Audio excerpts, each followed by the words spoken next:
118 000 $ pour moderniser des infrastructures jeunesse à Montmagny. Les chèques cadeaux Montmagny dépassent 80 000 $ et confirment l'élan pour l'achat local. Les femmes aînées prennent la parole pour briser l'âgisme.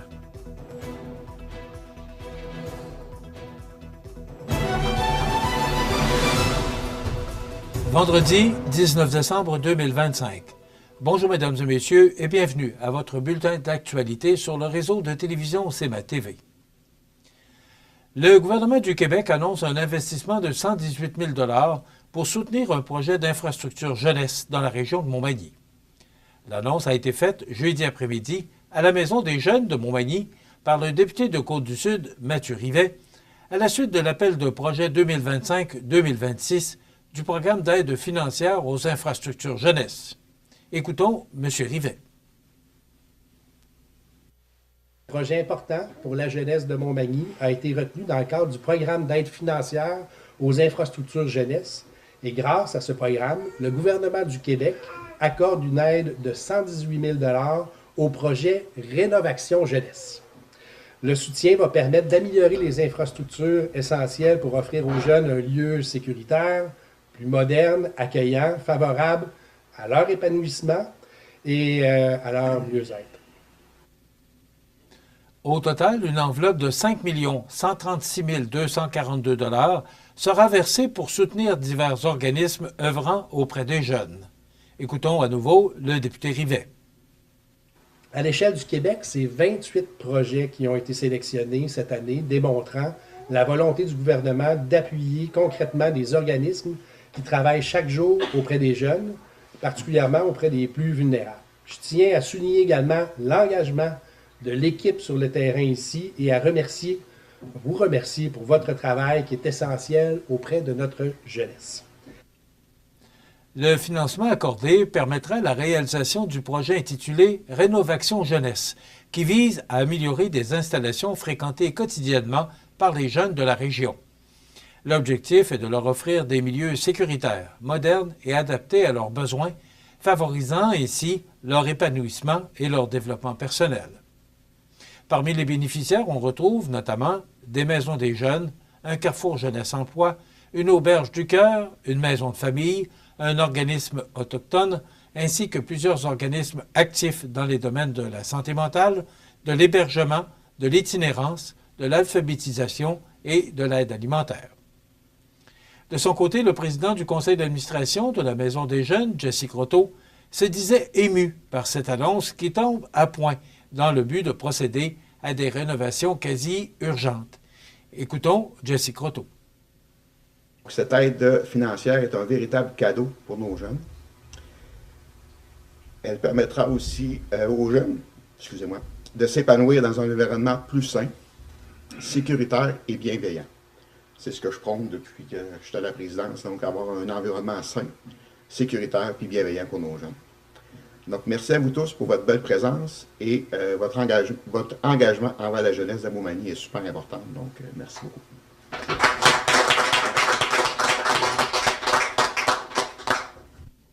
De son côté, le ministre responsable de la Jeunesse, Samuel Poulin, a rappelé que l'accès à des installations sécuritaires et conviviales est un élément clé pour permettre aux jeunes de s'épanouir pleinement. Il affirme que ce soutien financier permettra aux organismes de mieux remplir leur mission auprès de la clientèle jeunesse. Ces investissements renforcent concrètement le tissu social local, régional. Les chèques cadeaux Montmagny franchissent le cap symbolique de 80 000 $ en vente à l'approche des fêtes, confirmant l'adhésion croissante de la population à ce levier économique local. Porté par la Société de développement économique de Montmagny et la Chambre de commerce et d'industrie de la région, l'initiative s'impose plus que jamais comme une façon concrète de soutenir les commerces d'ici. Dans un contexte économique marqué par l'augmentation des coûts d'exploitation et les défis auxquels font face plusieurs entreprises, les partenaires rappellent l'importance de privilégier l'achat local. Selon la démarcheuse à la SDE de Montmagny, Annie Baudet, chaque geste posé par les consommateurs contribue directement à la vitalité économique régionale et à la résilience des commerces.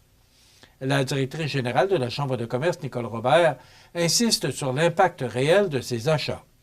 Elle rappelle que, pour chaque dollar dépensé localement, 68 cents demeurent dans l'économie régionale, comparativement à seulement 12 cents lorsqu'il est investi dans une multinationale et 8 cents pour un achat en ligne.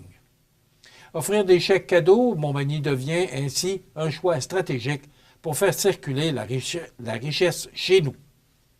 Disponibles en coupures de 10 $ et 25 $, les chèques cadeaux Montmagny sont acceptés dans les institutions financières et peuvent être utilisés dans la majorité des commerces et services de la MRC, à l'exception de la succursale de la SAQ de Montmagny.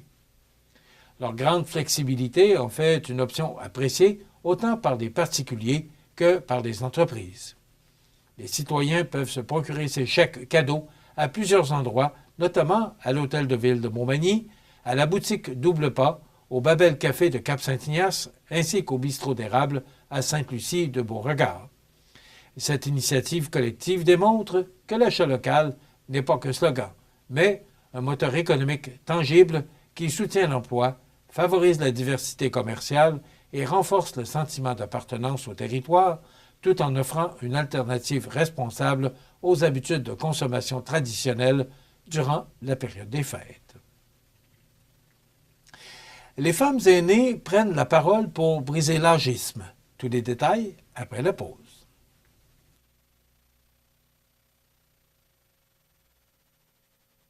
Le restaurant Pizzeria Porto Bellissimo, un incontournable à Saint-Jean-Port-Joli. Pizza débordante de garnitures, menus variés et abordables. Délicieux desserts avec des produits de grande qualité des gâteries de l'Ami. Porto Bellissimo et les gâteries de l'Ami, route de l'église à Saint-Jean-Port-Joli. Ici Mathieu Rivet, député de Côte-du-Sud à l'Assemblée nationale. En cette période des fêtes, je veux saluer l'incroyable énergie qui anime notre région. Des bénévoles engagés, des entrepreneurs créatifs, des familles tissées serrées, c'est grâce à vous que la Côte-du-Sud continue d'avancer et de rayonner. Je vous souhaite un temps des fêtes rempli de rire, de chaleur et de bons moments partagés. Et que 2026 nous apporte encore plus d'audace, de projets et de fierté pour notre belle région. Joyeuses fêtes, Côte-du-Sud! Vous regardez CMA TV, le réseau de l'information sur la Côte-du-Sud. Le réseau des groupes de femmes Chaudière-Appalaches lance une nouvelle campagne numérique de sensibilisation accompagnée d'une formation en ligne consacrée au leadership des femmes aînées. Cette initiative, financée par Femmes et Égalité des genres Canada, vise à mieux comprendre comment l'âgisme est vécu par les femmes âgées de 65 ans et plus et à mettre en lumière ses impacts concrets sur leur quotidien. Au cœur de la campagne, 3 capsules vidéo diffusées sur les réseaux sociaux du réseau donnent la parole à des femmes aînées. À travers des témoignages directs et percutants, elles illustrent comment le croisement entre l'âgisme et le sexisme se manifeste dans leur vie de tous les jours, que ce soit dans leur participation sociale et politique, leur place dans les milieux professionnels et décisionnels ou encore dans leur bien-être global. La campagne est également appuyée par des outils numériques et des vignettes informatives destinées au grand public. Ces contenus visent à mieux faire comprendre les effets de l'âgisme sur les femmes et à souligner l'importance d'une action collective pour lutter contre ces discriminations encore trop présentes. Parallèlement, le réseau des groupes de femmes Chaudière-Appalaches propose une formation en ligne composée de 4 vidéos d'une durée totale d'environ 1 heure. Cette formation approfondit les notions d'âgisme, de sexisme et d'intersectionnalité vécues par les femmes aînées, tout en exposant les conséquences de ces réalités sur leur participation sociale. S'adressant aux professionnels, aux organismes, aux entreprises privées ainsi qu'au grand public, la formation invite chacun à devenir un agent de changement. Elle propose des pistes d'action concrètes pour réduire les iniquités et favoriser une société plus inclusive envers les femmes aînées de la région. L'ensemble du matériel est accessible en ligne afin de rejoindre largement la population de Chaudière-Appalaches et sensibiliser durablement.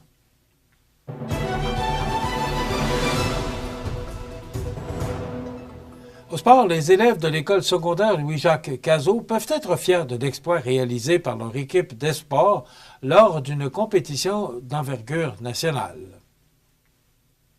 Et voici les matchs à l'affiche dans les différentes ligues de hockey régionales cette fin de semaine. D'abord, dans la Ligue junior 3A du Québec, l'Everest de la Côte-du-Sud disputera ses 2 derniers matchs d'avant les fêtes, samedi et dimanche. Samedi, dès 13h35, l'équipe sera au Colisée de Laval pour y affronter le Prime. Puis, dimanche, l'équipe terminera l'année 2025 contre les Concordes ou les Condors du Cégep de Beauce-Appalaches, dès 14h à l'Aréna de Montmagny.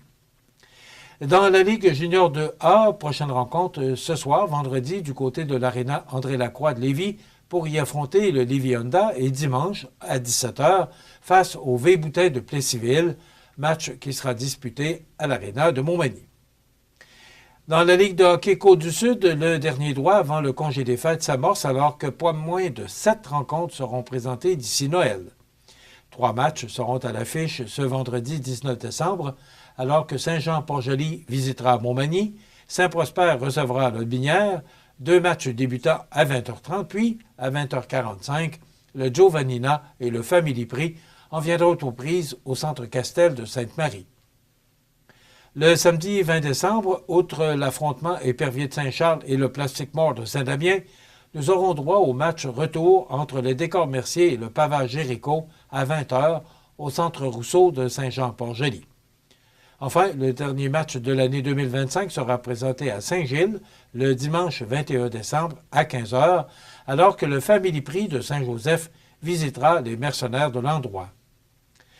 Enfin, dans la Ligue de hockey olympique de Montmagny, un autre programme double sera présenté samedi soir, 20 décembre, alors qu'Armoire-Mathurin recevra le groupe MG à 20h et le Haut-Quipneux visitera le restaurant La Rive à 21h30. Et en terminant, rappelons que hier, en milieu d'après-midi, M. Christian Dubé, ministre de la Santé et député de la CAQ, a démissionné de ses fonctions de ministre de la Santé et a quitté la CAQ. Christian Dubé jette l'éponge, il démissionne, selon Radio-Canada, de son poste de ministre de la Santé du Québec et qui est également le caucus de coalition Avenir Québec. Il demeurera député indépendant de la Prairie et selon ses dires, il deviendra député indépendant, comme je l'ai mentionné. Voilà ce qui complète votre bulletin d'information. Dans un moment, les prévisions de la météo. Et le menu de cette émission du vendredi 19 décembre, dans un moment, on vous présente une entrevue réalisée à la Maison des Jeunes hier après-midi avec Mathieu Rivet, député de Côte-du-Sud, qui a fait l'annonce d'un montant de 118 000 pour la Maison des Jeunes dans le projet Rénovaction Jeunesse, et également Mireille Thibault et Jessie Croteau, respectivement coordonnatrice ou porte-parole de la Maison des Jeunes, et Jessie Croteau, qui est présidente du conseil d'administration. Et en deuxième partie, on recevra le maire de Saint-Pamphile, M. Mario Leblanc, et Audrey Saint-Pierre nous fera connaître ses trouvailles au coin du snack. Donc, voilà, c'est ce qu'on vous propose comme émission de ce vendredi 19 décembre. Je vous souhaite donc une excellente émission à notre antenne.